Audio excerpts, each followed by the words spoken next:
Ah, the ceremonial ding. Okay. So, what I'm not going to have time for, I think, maybe a little bit, and I'll try to send you some information, is transformation, transduction, conjugation, transposition. Oh my goodness. They're going to have questions on the MCAT for this because you got to look at stuff that's very relevant. The conjugation, the I mean, the transformation, about the original, whoever the guy was. I know it was Hardy and Chase did it with nucleotide markers, and whoever did it, or the guy with the killing the poor mice, 1928, before we even knew about DNA and all, whatever that Griffith. Remember that experiment?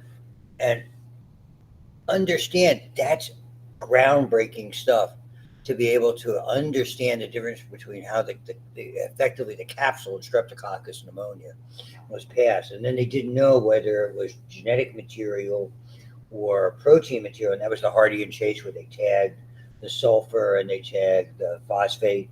And that those be familiar with.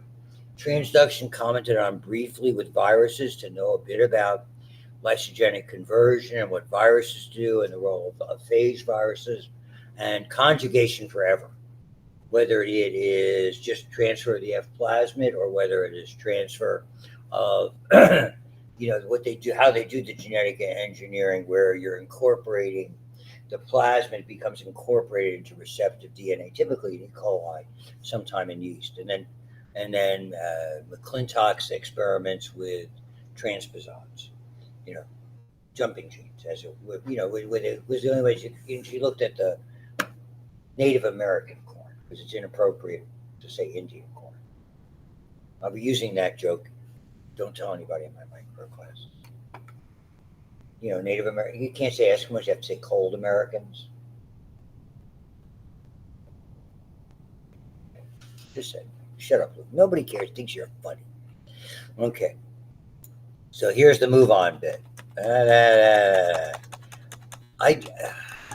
I don't think this lab stuff or any of that is particularly relevant. And okay, things that are noteworthy. I don't know that you'd have to know them specifically to stay. It's not hard. You certainly should know the steps for gram staining. I mean, and there's no wiggle room with regard to that. The idea behind gram staining is very simple. I mean, you're looking for a differential stain, and the difficult part was to get the first stain to take, then basically decolorize it and get the second stain in. So you have to know crystal, or sometimes it's called, in the old days, called gentian violet. And then, which interesting, we use topically, if you did not know, for areas like lips or genitalia where you couldn't get band aids on. So if somebody would cut their lip and you had to suture it, we paint them with gentian violet. They had purple lips, but it was an antibacterial. So we used a lot. And that, as was carbolfuchsin, which was called Castellani's paint in the old days. Just giving you some historical basis. So crystal violet, the iodine complex, the decolorizer, which is typically an alcohol and acetone mix, or you can use 95% alcohol, and then the counter stain with saffron. Voila. The acid fast. Now you get the carbolfuchsin, and then your counter stain again with the methylene blue. So you can start to look at those, and then that's the one for the acid fast, which is difficult, and the endospore stain is malachite green and saffron. Right?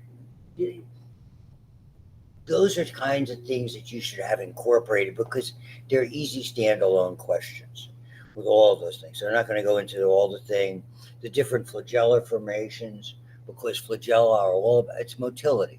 I mean, bacteria are very, very simple structures. They're either attracted or repelled. You remember run, tumble, run. And the ones that swarm are the peritrichous ones. So, and they're used for a variety of things, not the least of which is identification. So when you hear it, when we talk about E. coli 057, uh, it's 0157 H7 or something like that, that killer strain of E. coli, and I haven't done it in a while, is that the O is the O specific antigen or O specific polysaccharide we're going to look at shortly, and the H is a flagellar antigen. That's how we type them, so to speak. be able to identify them. Voila, tagging them, you're probably fairly familiar. Pleomorphic forms, so cocci, but all the strepto and staphylo, all that type of stuff. It's very interesting. Remember how spirochetes move? They have axial filaments. They're sort of like in the interior in the periplasm, and it's like that kind of twisty thing that goes on. It's like if you were, like at a camp, in the old days, when you two sticks together, you put like something around the stick and have somebody hold it for like that. It's motion without an external mover, and pleomorphic forms, of course. Okay, moving on. Not a whole lot going on inside. Ribosomes, cytoplasm, no membrane bound, supercoiling, plasmids, etc., etc. The different structures, the distinction of, focus like I do on the distinction between prokarya and eukarya, because it's easy, because that's a question reading skill. So that's like one of those things you underline and highlight. A prokaryotic cell's ribosomes differ. So you have to underline prokarya, have to underline ribosomes. Now 70S versus 80S, etc., or the size of the subunits that are there. So, but how the constituent, we hear flagella, we immediately start putting 9+2 and microtubules. No, not unless you're in a eukaryotic organism or microorganism. Flagella, flagellin, pili, pillin. So they're just repeat units of proteins. You recall those, or at least maybe it's becoming more familiar with you now. And fimbriae are much more about attachment, the importance of the capsule because it's resistant to phagocytosis. The encapsulated bacteria are a real pain, particularly with respiratory infections. So tuberculosis would be a prime example. Streptococcus pneumonia, we were just talking about, the encapsulated form. All of that's part of it. Slime layers, the importance that they are now, I would be familiar with. And so it's just the way that how the glycocalyx is assembled, so to speak, which brings us to gram-positive and gram-negative before we get cooking with that. So nothing really interesting. We know the fluid mosaic. Distinction, if you're interested, the lipid tails of archaea, okay, are not fatty acids. They're connected differently. So I don't know how much they'll function. Look at archaea, other than to know the similarities are in the constituents of their ability to survive in environments, and maybe subtle changes in the membrane construction. Interestingly, their DNA is closer to our DNA, those ancient archaeal forms that live in extreme environments that are there. Okay, and all this is pretty straightforward stuff. You've all done that number. Dun, dun, dun. Yeah, because you're doing it at a sophisticated level, lots of stuff goes on in that periplasm layer, particularly things like those efflux bumps, these ABC transporters, the group translocation. I remember a nugget or two about those types of things. So, and we do group translocation all the time with glucose. What's the first thing you do with the glucose when it goes into your cell?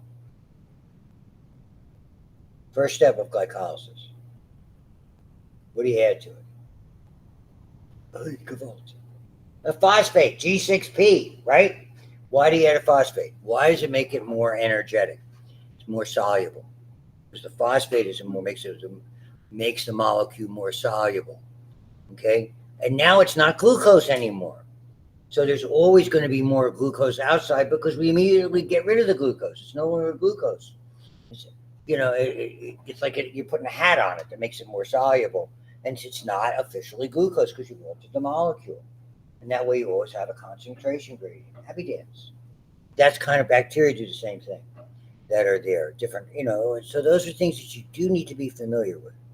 And I'm not going to go crazy over those. I think that's more some Malek stuff from Dr. Hilwig's, bailiwick, so to speak, and those types of, which brings us to the big players here. Now, rule number one, and I'm using this PowerPoint. I don't know if you use the same one or not. Okay, this is the old Nestor text I've taught with 1,000 times, conservatively. And so what do you have? Is that a question? Or is that Is the PowerPoint posted? It will be. It will be, okay. I will put all these on for you. Perfect. Thank you. The reason we didn't do it this time with a micro unit, and I'll get all that stuff for you, is Dr. Hilligan and I were trying to compose. We had a nice small size group, and you could do things differently. So we was trying to do the flipped classroom and maybe do it a little less traditionally than you, because you got to be sick and tired of hearing my voice. Not you, of course. I'm still waiting for my dinner invitation. Mm-hmm. Yeah, we should all go out. No alcohol, please. Which will eliminate, Haley from that. You're not a margarita guy? No, I don't drink at all. No. Just for cooking. Yes. That's why I'm still alive. I mean, if I had drank as much as I smoked, you would have a different lecture. Moving on. So, peptidoglycan. Peptide chains, short chains. Glycans, nitrogenated carbohydrates. Structural material in our bodies, as well as bacteria, are nitrogenated carbohydrates. This is stuff that ground substance is made of. So, NAMs and NAGs, if you want to remember the names, they're easy. N-acetylmuramic acid, N-acetylglucosamine. The glucosamine should ring a bell because we got plenty of that in our connective tissue. The tetrapeptide chains, I'm sure you don't remember the structure. And effectively, it's a lattice work that's assembled this way. You see the peptide interbridges, which are here, as well as the tetrapeptides in gram-positive only. Reason? Because you have multiple chains. When you start to get if you have one or two chains, you don't need the interbridging. But if you have multiple chains in gram-positive, you need it. The beauty of peptidoglycan, it's inherently porous. So we don't have to worry about small molecules or water-soluble particles getting through. So the only place we need to have any type of pore-ins or openings is in the membrane. So all of that, I don't think you have to know the constituents. Depending on the author, anywhere between 20 to 40 layers in a typical gram-positive. It basically creates the external wall of the cell. How is it tethered? Teichoic acids. So teichoic acids are unique to gram-positive. And peptidoglycan is unique to bacteria, of course. So here we have it. Here you can see the teichoic acids extending. So it's tethering it is the way I would use it. It's adhering or attaching it. And here, inherently porous, we only have to worry about the various porin-type proteins or transport proteins, passageways in the membrane, a good old phospholipid bilayer, semi-permeable, good to its mother, etc. And obviously, we're going to get to the distinction. The very thin peptidoglycan layer, it's a totally different animal, so to speak. It looks the same starting, but here we have one or two layers at most, typically. In this interesting area, as I commented before, called periplasm, a lot goes on there. Those efflux pumps, where antibiotics come in, that's what makes gram-negative so hard to treat, because you get antibiotics come in and they get pumped out. They get converted, they get enzymatically destroyed. It's very clever. I always say it all the time in micro, and I know you didn't have there's a lot of interesting things that these microbial entities do that are very sophisticated for a single cell. All these evolutionary adaptations that are there. And so we have that, the periplasm, and then we get this, the outer membrane. And that's what makes it such a problem, again, with antibiosis, is the fact that it has to be able to penetrate the outer membrane. And it's not so easy to do because now it not only becomes a cytoplasmic, it's inner and outer membrane. So you have to have pores for water from both of them because they're not inherently porous. This is a phospholipid standard, just like this. But up here, that LPS, lipopolysaccharide layer, again, the word is unique. Nowhere else other than gram-negative bacteria. It is so foreign that the lipid component is inherently toxic to us, because we are unacquainted with it. So anytime a gram-negative gets where it shouldn't, and the cell our immune system begins to attack it and it disrupts, you immediately get a response. The worst response is called gram-negative sepsis. You get that with a ruptured bowel, ruptured appendix, a gunshot wound, stab wound, all that type of stuff. You should get peritonitis from that, and that's not fun. Okay, so and then so you have that. You have the core polysaccharide, and you have what extends, and because they're distinctive even within the same species, we can not just speciate, but we can also identify, like in that E. coli 0157H7, whatever it is, that we use the O-specific antigen or O-specific polysaccharide, because that's the kind of a chain, to be able to distinguish it. You got to know this ice cold. That's the whole idea. The target for getting rid of bacteria is very simple. It's peptidoglycan is the best target. Okay, I say it all the time. The three saddest words you can ever hear as a doctor: allergic to penicillin. It has taken away not just penicillins, but cephalosporins. Approximately 50% of all antibiotic prescriptions are for cephalosporins. They're your go-to. They're broader in spectrum than traditional penicillins, which have gram-negative specificity. They beta-lactamases don't affect them, and some penicillinases don't affect them. They're broader in spectrum inherently.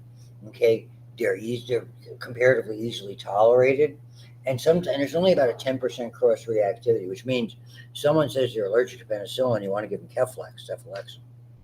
Okay, you need to do some kind of testing, like a scratch or patch testing, to make sure that they are not have that allergy. I had that arguably my favorite patient, who's unfortunately deceased now, because he could tolerate, and I called his physician. This is what you do.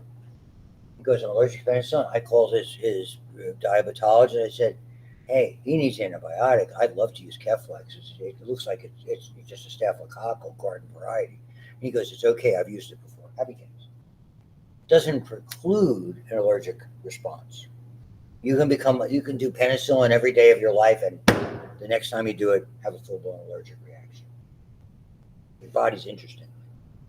So people, all you can do from a physician standpoint is say, documented about patient indicated, on his chart, he was not allergic to penicillin. What else can you do? NKA, no known allergies. So just give you an idea of why that's so important. Now you have to substitute things that are typically affect protein synthesis. And the trouble with that is they attack the 70S ribosome. And we have 70S ribosomes in our mitochondria. So the watchword is side effects.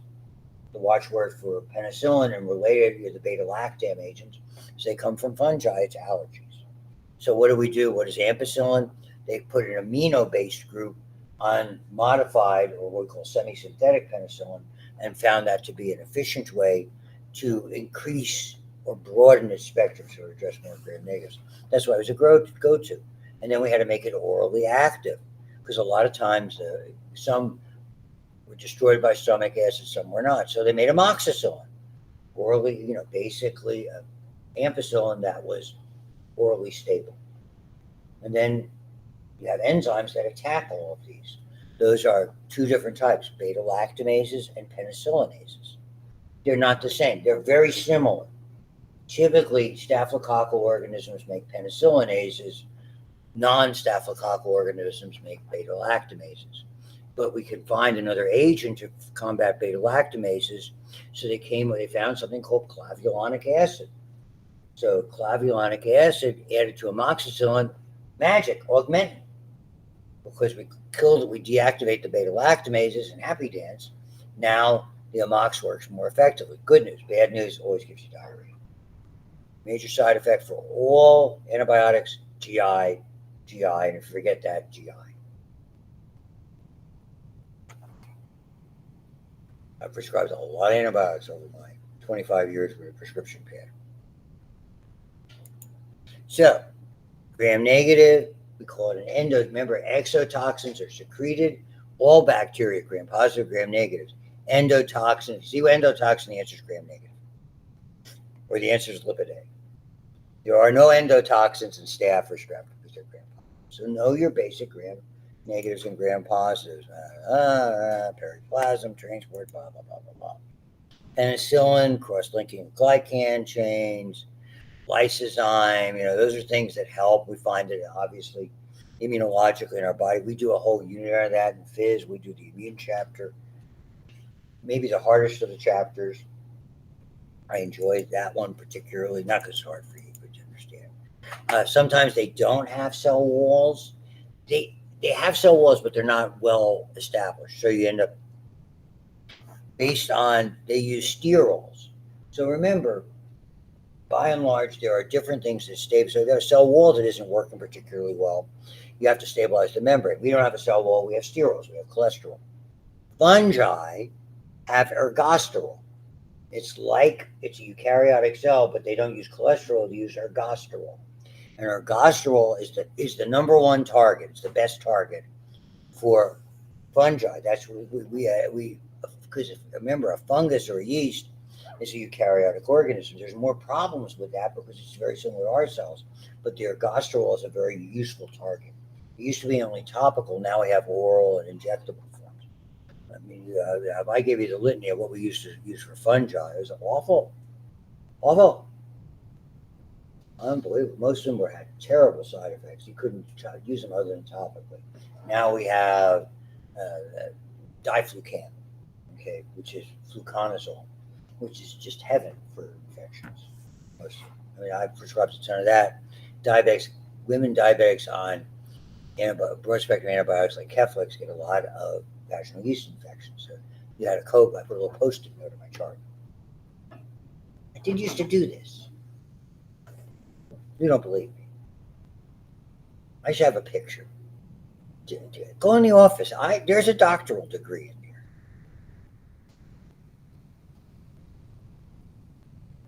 From Bill's School of Washing Machine Repair and Medicine. Moving on. Noarchaea, slime layers, capsules, flagella. Okay. He caught my attention.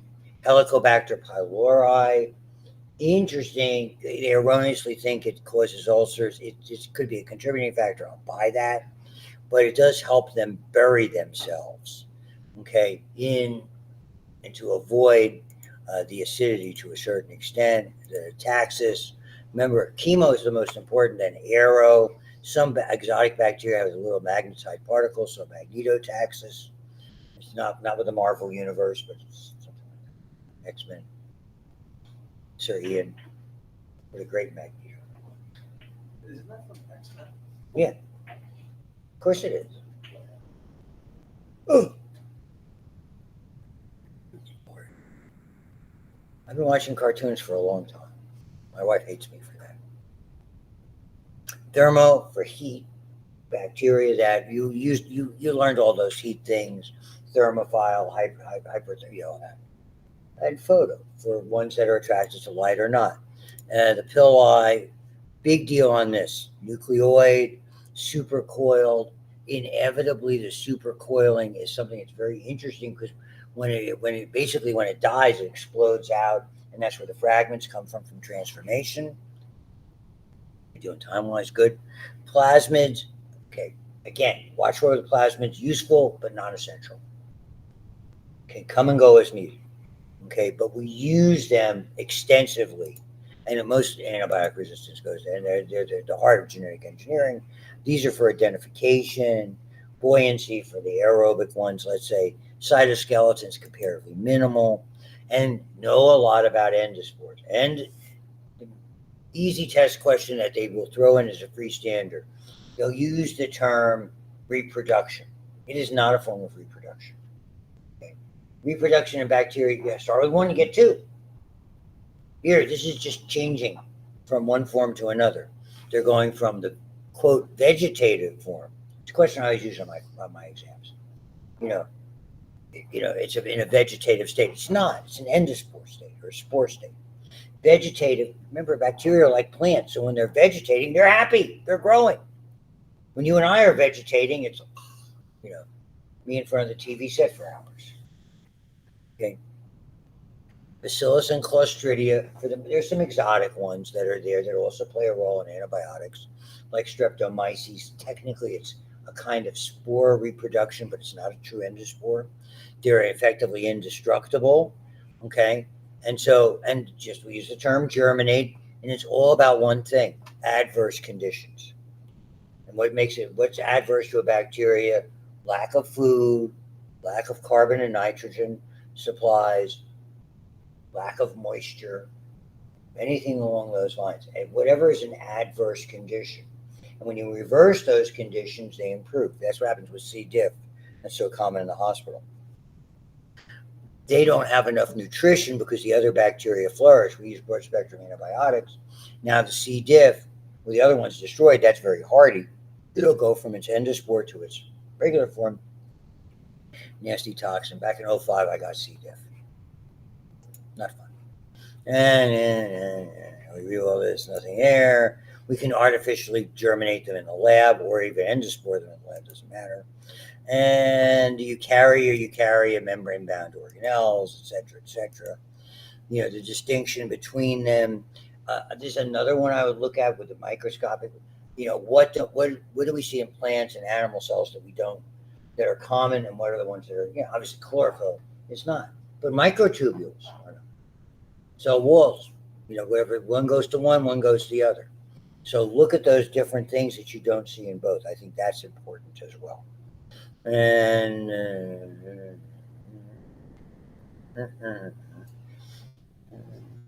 channels and carrier, do all that. Cytoskeleton, this eukaryotic stuff you're familiar with. This gets into this is something that pathogens do. This is called ruffled borders. It creates an interruption in the exterior of one of our cells that allows penetration by a microbe. There's the old 9+2 and the pinwheel, the 9+0. Love that.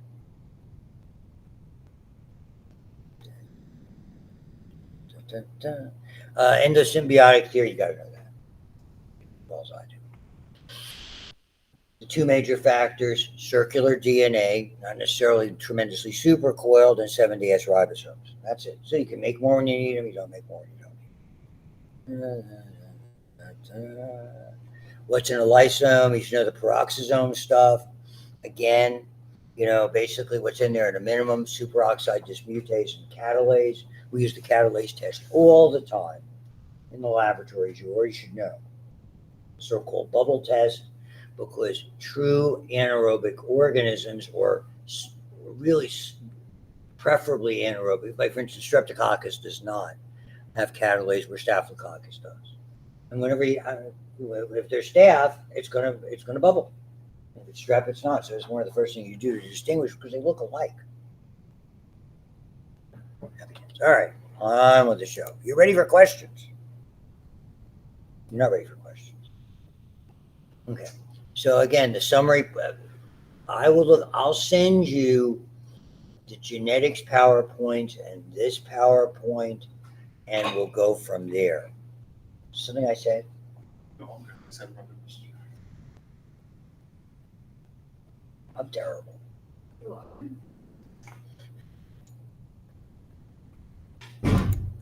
I'm just awful. All right. All right. Passage protect me.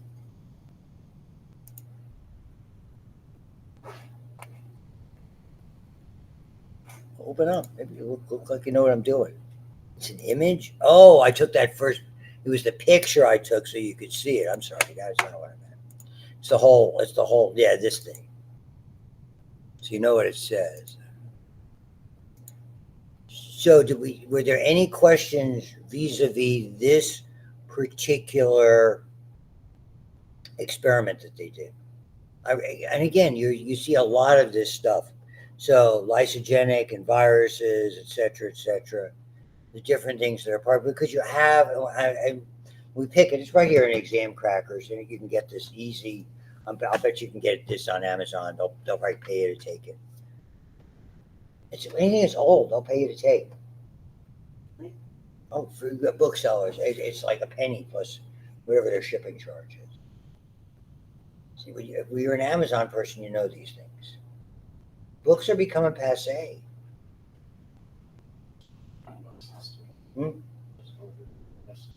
I mean, that's the thing is that if you look and you do exam crackers, whatever the edition is, you can pay for a new one if you want, but you can get an old one just as easy. It's easy. Okay, so let's start with the questions. I mean, I put it in such a way that it's here for this 8 question types of things that are there, and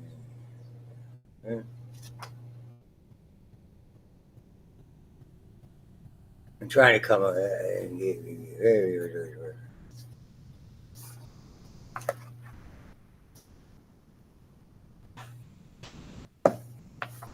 Let's see if we can find all these silly things.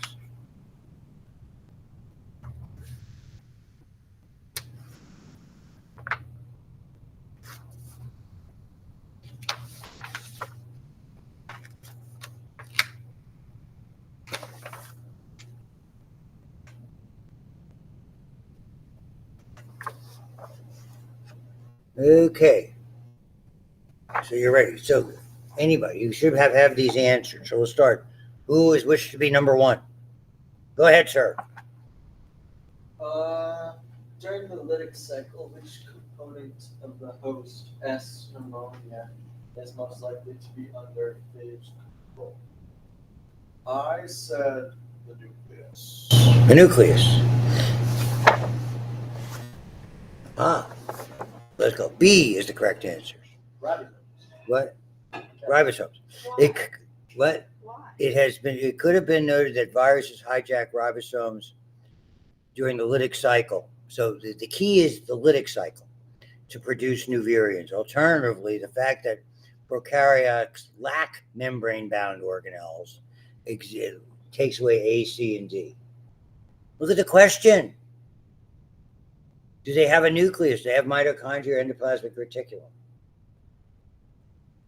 You didn't need to read the question. So you didn't read, it has nothing to do with the having. I didn't say that. It has nothing to do with the darn passage, right? There ain't no nucleus. If it said nucleoid, we could have a discussion.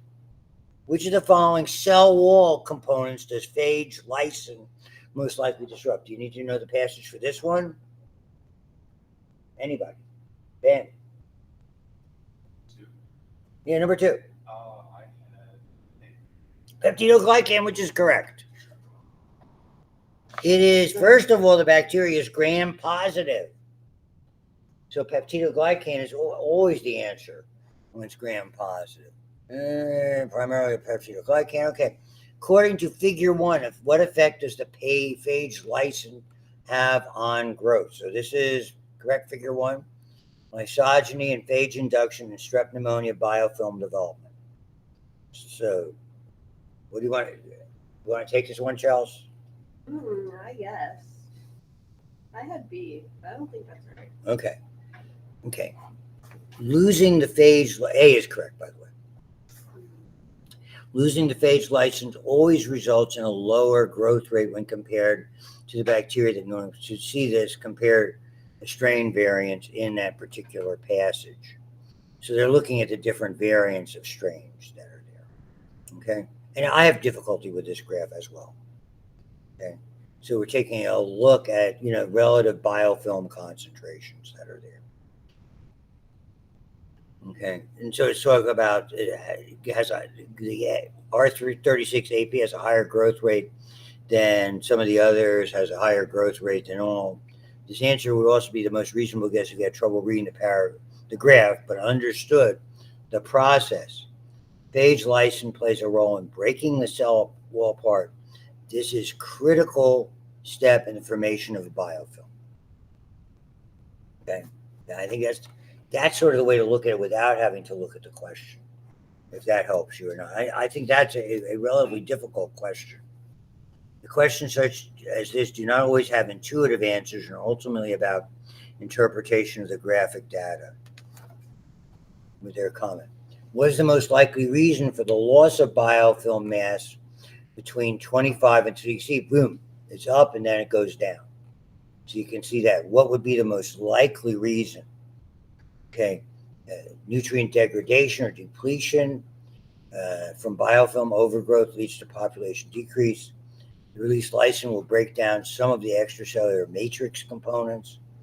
Virulent bacteriophage can now spread, infecting and killing host cells, which compose the biofilm.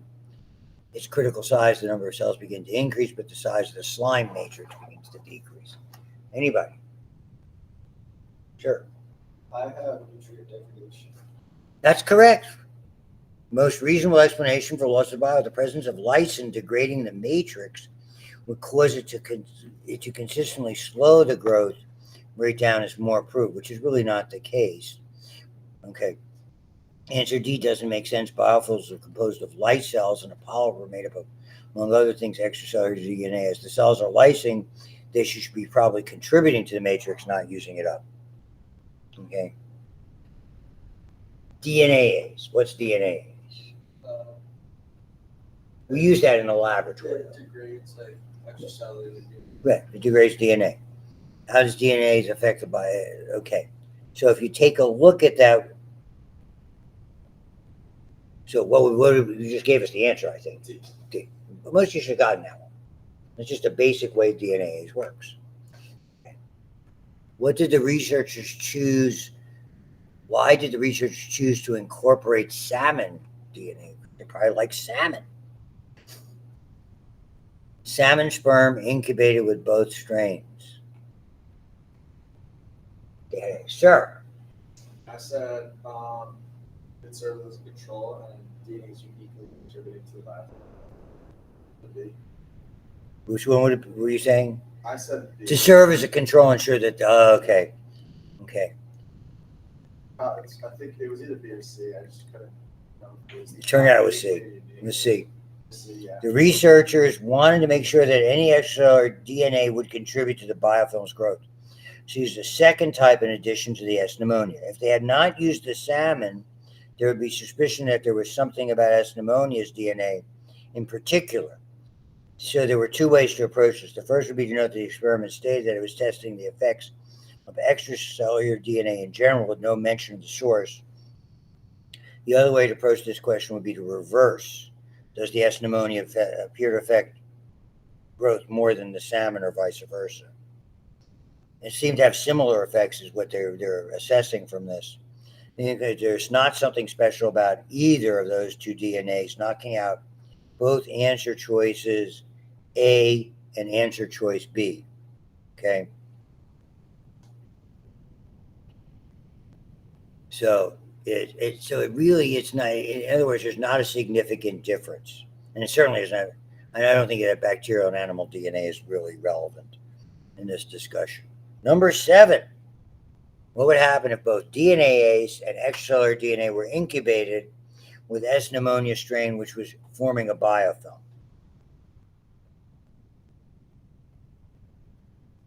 There would be no net growth of biofilm mass compared to strain. There would be net loss. There would be no effect. So more, less, none, or do we have enough information? Anybody? Hey, interestingly, D. Why? Read it. Because again, this is not my area of expertise, but it was the closest one I had for bacteria. DNAase degrades extracellular DNA and decreases its amount, while adding extracellular DNA would increase the amount of DNA. Choice C would only be accurate in the unique case where the amount of DNAs and the extra DNA cancel each other out. In any other case, there would be some net effect depending upon which of the factors was contributing more. As we said, probably because we don't know how much. Yeah. DNA is extracellular. Yeah. So I mean, they're going to throw some of those. And what's the shape? You should all know that. Right. So it's round. It's coccyx. All right. So I mean, depending on if you did try for Dr. Hilliard, you better try to make sure these get answered. Okay. Now, it doesn't strike me as everybody was on that. You have work to do. I mean, we're not going to grade you harshly, but you need to make an impact during the course of this. So we're going to have answers from that corner of the room next time I'm in town. Nobody likes me. No, I sent you that micro thing, didn't I? That wasn't recently. That was a while. Free MCAT. Micro handout. Scan from. There's a passage questions again. Here, this thing. So did you see the question? Which ones were we talking about? Not 49. Prokaryotes, right? So we were looking at questions. Which ones were I looking at?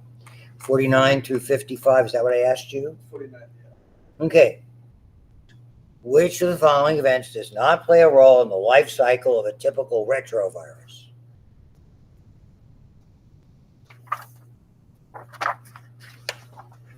C.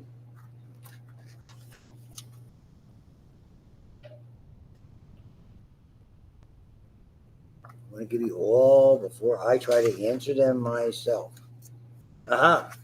D. So, wait. Oh.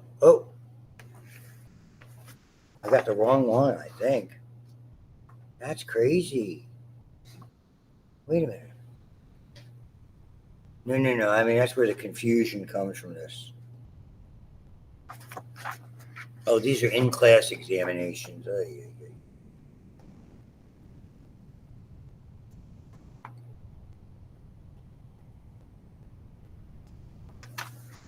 I'm coming. I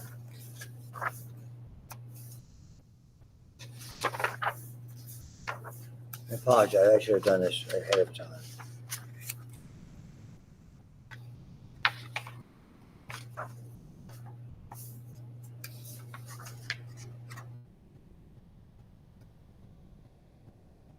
This is nuts. Oh, I might have the wrong one. Okay, let me look at it. Which of the following does not play a role in the life cycle of so viral DNA is not injected into the host cell. Viral DNA is integrated into the host genome, not directly. The gene for reverse transcriptase is transcribed, and the messenger RNA is translated inside the host cell, not translated. That's the problem. Viral DNA incorporated into the host genome may be replicated along with the host DNA. I think the answer is D in that case. Is that what you said before? I said C. Yeah. What happens is it's not translated. What happens in a retrovirus, the gene for reverse transcriptase is transcribed. Okay, no. Viral DNA incorporated into the host genome may be replicated. So effectively what happens is you're bringing in RNA, it's getting reverse transcribed into DNA, and then the option is for the DNA to do stuff. So Okay. it's D. D. A mature virus outside the host cell is called a virion. A virion may consist of what? It's obvious.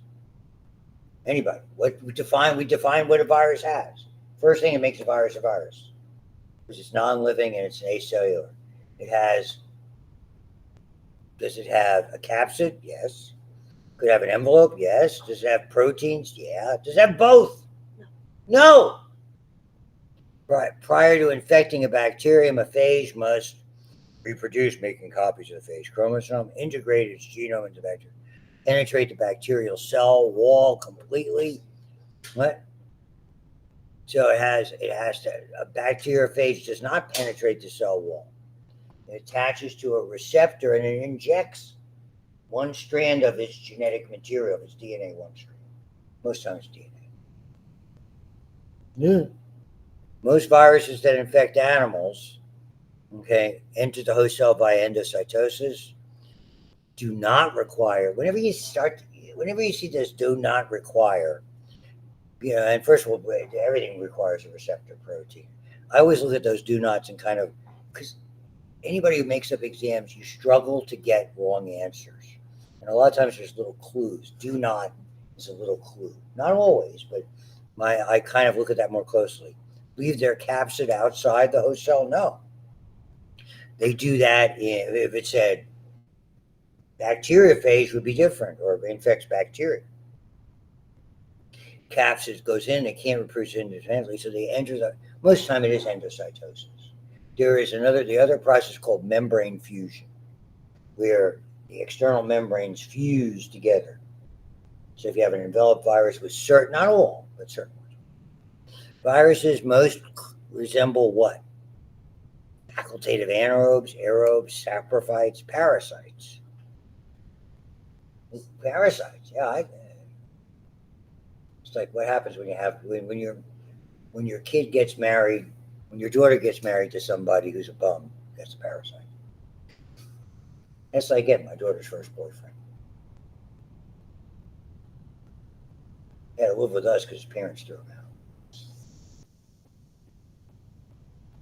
Oh, come on, your dad's and your first boyfriend.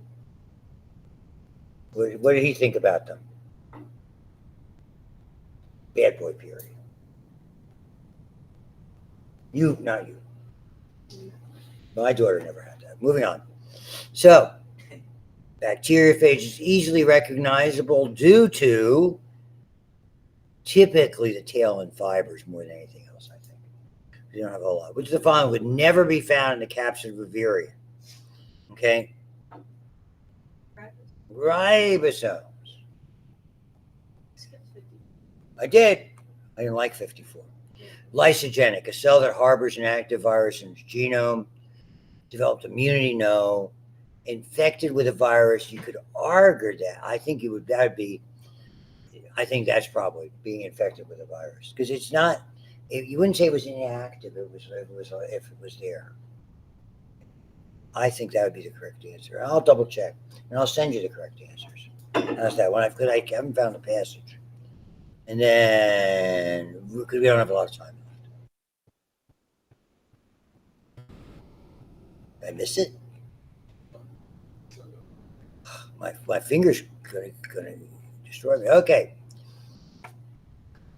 Cell wall containing peptidoglycan. Yeah. Plasma membrane lacking cholesterol. Ribosomes.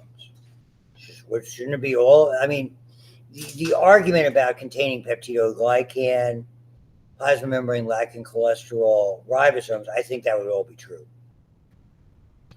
Phage-resistant bacteria is extracted with phage-sensitive E. coli. Okay. After incubation, these E. coli are now only resistant to phage attack. So if you're using phage-resistant bacteria with phage-sensitive E. coli, okay, most likely mechanisms, and it's funny, most likely it's transformation, because it's the bacteria together, I think would.